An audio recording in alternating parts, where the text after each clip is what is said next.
Welcome to the Keyboard Depth Function Room, the place to find a quick guide on how to play keys to popular songs.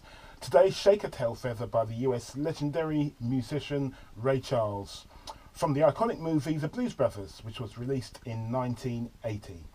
The song was written by Othar Hayes, Verley Rice and Andre Williams.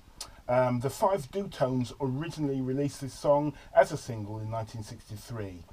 Ray Charles plays the Fender Rhodes on the 1980 recording. The intro is the most challenging part of the song. The remainder is all subject to your own interpretation. The song's in the key of D major. You should find a link to download the basic chord sheet in the description box below.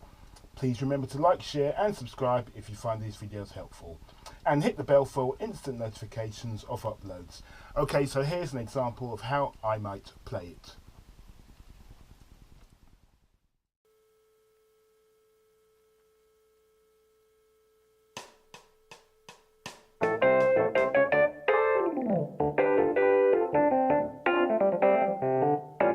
Well, I heard about the fella you've been dancing with all over the neighborhood. So why didn't you ask me, baby? Or didn't you think I could? Well,